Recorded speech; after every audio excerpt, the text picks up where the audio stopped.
From Spam Spam Spam Humbug, I'm Kenneth Cooley, better known as WTF Dragon, and this is a complete reading of Andrea Contato's Through the Moongate.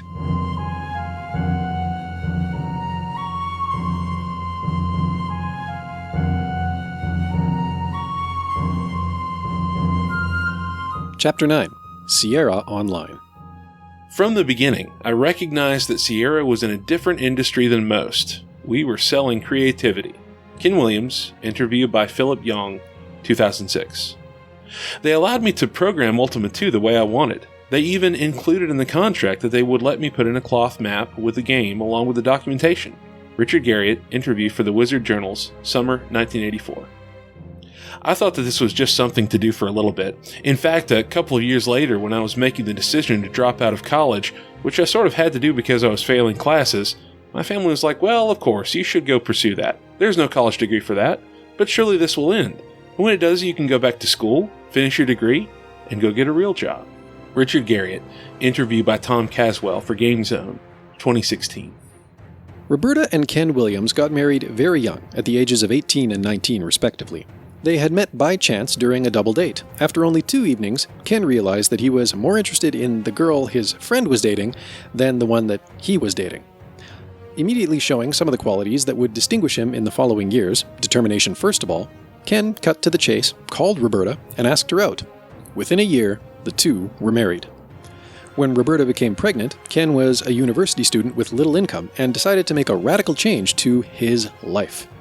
It was the early 1970s, and the market for mainframes and the sale of timesharing services were among the most lively and profitable of businesses. Ken saw the possibility of finding a good job and decided to attend a 9-month course in programming. It paid off. He managed to advance and achieve some economic stability. Meanwhile, his family had expanded with the arrival of DJ, born in 1973. Unfortunately, Ken's income was never quite enough, and this led him to look for ways to earn extra money, mainly via collaborations and consulting. Roberta's life was far from perfect as well. Relegated to the home, the young mother felt bored as a housewife. However, something suddenly brightened up her gray existence for a few weeks.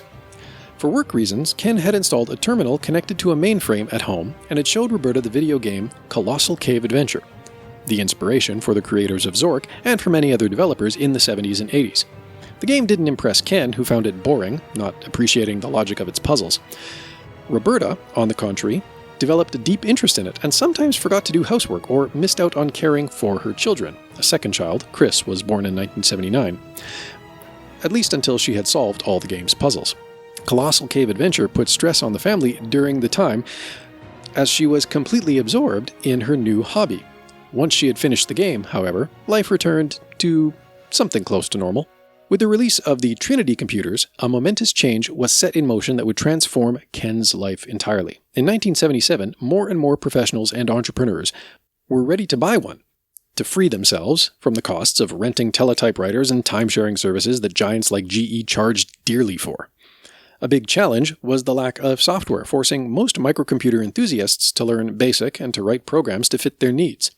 This changed in 1979 with the release of VisiCalc, the first spreadsheet software, a tool so useful and desired that it would become one of the first killer applications, making sales of the Apple II, which it ran on, skyrocket. Ken understood that the emerging new market was an incredible opportunity to get rich by having the right combination of ideas, products, determination, and skill. He was keen on success, and as for the right idea, he decided it would be the programming language Fortran.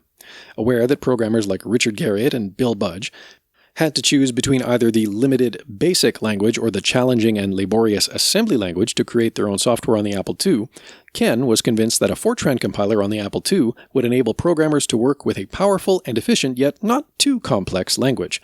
Microsoft had become the reference point for BASIC interpreters on microcomputers and had managed to impose their main product on a good portion of the market. Ken strongly believed that Fortran had an even greater potential. With Ken bringing home a TRS-80 from the office, Roberta soon discovered more games, like the one that had made her lose so many nights of sleep. This time it was video games written by Scott Adams, a pioneer of the text adventure game. Roberta found these irresistible. Having played many of the games available on the market at the time, Roberta considered creating her own. She explained the project to her husband, who was still working on his Fortran endeavor. He expressed interest, but pointed out that it would take something revolutionary to break through in the market. Roberta already had something in mind. She had pondered for a long time about how much nicer it would be to draw scenes other games were describing in words only. Ken agreed, and they started working on it. The Apple II had a new and expensive accessory at the time, retailing for $199, which would make creating drawings a lot easier. The VersaWriter, as it was called, was the precursor to today's graphics tablets, being able to record shapes drawn by the user. It wasn't particularly precise, and the arm mechanism the user had to move was difficult to master, but Roberta used it with enthusiasm to draw the scenes she had in mind while writing her first computer adventure. With Mystery House, released in 1980, the couple created the genre of graphic adventure games and started their own entrepreneurial adventure. The titles written by Roberta became an unexpected success, and Online Systems, the company founded by Ken in 1975 as a consulting practice, became a video game studio. In just 1 year, their company had hired about 20 people, and by 1982 they had moved their headquarters and its small community of dedicated developers to a custom-made chalet. Roberta's games, without exception, yielded huge profits, and the company seemed set to become one of the most important players in the gaming industry. Even IBM, the giant from Armonk, New York, offered the Williams an agreement to bring Roberta's brilliant adventures onto their new PC Junior platform. Bold and innovative at Online Systems, soon renamed to Sierra Online, Richard's requests seemed reasonable. After spending nearly $1 million building a chalet for 100 employees, the Williams did not feel discouraged by Garriott's stringent condition to include a fabric map with his new game. Even the slowness with which Richard had completed his first games, a sore point that had discouraged more than one publisher, did not intimidate the Williams. Having employed a large number of programmers and having several games under development, they could afford to give Garriott the time he needed to work. They were also not worried about cash flow, as their accounts were kept in the green by the high sales of Roberta's games. So, Richard signed a contract with Ken Williams. By April of 1982, he would deliver a full game, and Online Systems would publish it in a professional and rich package, just as the programmer wanted. The agreement also included an option for the Williams to go and recover the rights for Akalabeth and Ultima directly from CPCC, and to proceed with a re-release of both titles. In the case of Ultima, this would guarantee good earnings, since the title was still in its first year of release. As soon as the latest title for CPCC was finished, Richard immediately set to work on a sequel to Ultima. To improve upon the first installment, his only option was to learn assembly language before starting with the actual task of programming. To achieve faster and better results, he needed a good mentor, and decided to turn to an old acquaintance from CPCC. In the previous year, Tom Lurs had distinguished himself by programming Apoloids, a game very similar to Atari's Asteroids, but with apples instead of asteroids. Entirely written in assembly, Apoloids was the classic example of how the video game industry was sometimes still run in an amateurish way. Companies often ended up copying each other openly with little respect for the work of others. Soon, everything would change and Atari, along with many other companies, would start resorting to the courts. Lurs had already helped Richard write Ultima's manual, and now did his best helping Garriott to master the new language in an intensive programming course that lasted almost a month during the summer of 1981. He made sure Garriott could finally set aside BASIC for the better, enabling him to directly access the hardware of the Apple II and use it as efficiently as possible. Using this different programming language, Richard had no choice but to rework his game again. As he had done many times with his university project D&D and then again with Ultima, Richard rewrote his entire program to create an even better game. The return to school, however, was another source of trouble for Richard. His school performance began to suffer as a consequence. Richard was already thinking about leaving university for good. The biggest obstacle to this was his father Owen, who would hardly accept a dropout. Regretfully, Richard continued trying to combine work life with the high expectations of his parents, but it was clear that the situation was only going to continue to deteriorate. Richard had learned new tricks of the programming trade from Tom Lurs, and over time improved his skills by collaborating with fellow programmers at Sierra Online. And, thanks to practice, while writing Ultima 2, slowly turned into an assembly expert. In 1981, he had to attend an assembly language course and thought he could get the highest mark while putting in little effort. After all, he was a professional programmer with 2 commercial successes under his belt. What Richard didn't foresee was that the assembly course would not be held on an Apple II, his favorite platform, but on a much more powerful computer, Commodore's SuperPet 9000. The SuperPet was a machine designed for education, the result of a curious collaboration between Commodore and the University of Waterloo. It was an expensive and powerful machine equipped with 2 CPUs, a MOS 6502 and a Motorola 6809, and had much more RAM than Trinity's microcomputers. In comparison to the Apple II's 6502, the 6809 processor had powerful additional instructions. Thanks to his experience, Richard was able to complete assignments using only the 6502.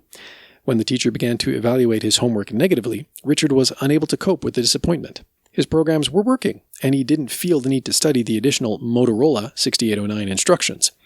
Hoping to dissuade Richard from completing tasks unconventionally, the teacher increasingly marked each of his assignments with a lower grade. Stubbornly, Richard did not deviate from the path he had taken, and when he finally received an F, he decided that he had had enough and was ready to leave university.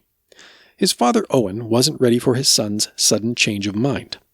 Richard's family had a higher-than-average education level. His father had been a respected university lecturer and a famous astronaut. His mother was an artist, and both of his older brothers were studying as well. In particular, Robert Garriott had just obtained a master's degree at MIT and was determined to pursue further academia while gaining experience at major companies such as Texas Instruments. Richard's dropping out after only obtaining a high school diploma was not a viable option in the minds of his parents. Richard did not immediately face his father, but first confided in his older brother. Evaluating the situation in a practical way, Robert gladly accepted his younger brother's aspirations. Thanks to his master's degree in economics, Robert was perhaps the most suitable person to understand that a career in the software industry could guarantee Richard a bright future. Likewise, Richard's mother Helen, who had helped Richard so much since his first venture, designing the cover of the version of Akalabeth sold to Computerland, testing the next games, and giving advice, was receptive to Richard's aspirations. Being an artist herself, and with Richard being the most imaginative and creative of her children, she had no difficulty understanding his reasoning. She formed a family alliance to support Richard in the face of his biggest obstacle, convincing Owen that university was not the best choice for his son. It's not hard to imagine Owen's reaction to the unexpected news. Despite the support of a large part of his family, Richard's father didn't budge easily. According to his understanding, it was not only an unexpected turning point in Richard's life, but a defeat that would divert him from the right path. For Owen, video games were just a fad, an expensive pastime with no future. And Richard's choice to pursue their development would only lead him to regret the time and opportunities lost once they had gone out of fashion. In times past, when Richard had entered his father's studio or the principal's office to propose a compromise, he had always come out with a good deal. This time it was Richard's turn to accept an uncomfortable agreement. He would move to Hudson University and could only continue to write games if he was successful studying part-time. Otherwise, he would have to give up game design and return to full-time study. On the bright side, he would have time to program again. And returning home had its advantages, as it allowed Richard to meet old D&D friends and get help in testing his games. Ken Arnold also returned to the development team and helped with programming. Curiously, Richard's passion for computer science and game creation had brought many of his D&D buddies closer to the world of game design. Keith Zabalui, Richard's neighbor, who had helped design the title screen for Akalabeth, had started programming and was ready to help him do more than just test the new title. Chuck Bichet, one of his classmates, recruited for the first D&D campaign after returning from his stay at Oklahoma University, was also interested in programming and published Brain Teaser Boulevard through CPCC, thanks to a contract provided by his friend. Richard's passion was contagious, and his personality had a strong influence on all those around him. Finally returning home and partly freed from the cumbersome burden of university, Richard began to think about how to organize his new game, and slowly a plot took shape based on the map from a movie he had seen the year before, Time Bandits, an English fantasy comedy directed by Terry Gilliam, starring former members of Monty Python and guest stars such as Sean Connery. Richard decided to take inspiration from this film and went so far as to watch it several times in the cinema in order to copy the map as the base of the story with the help of some friends.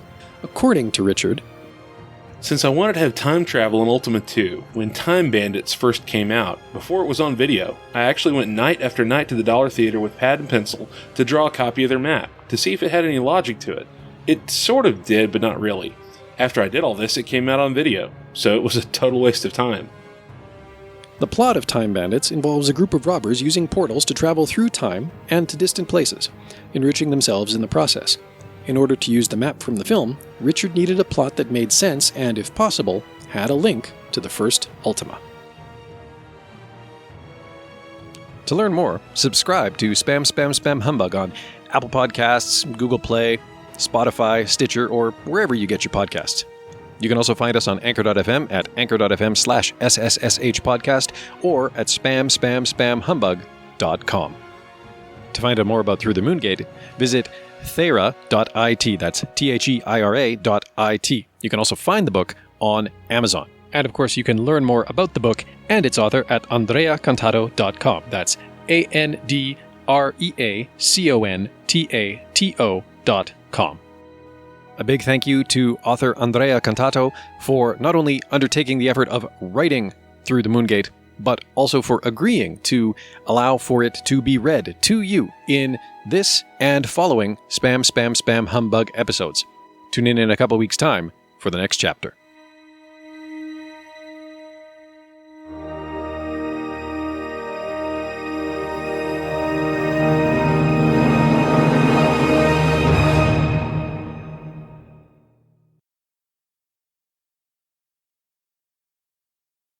I'm going to make some games and I'll show them to you when I'm done.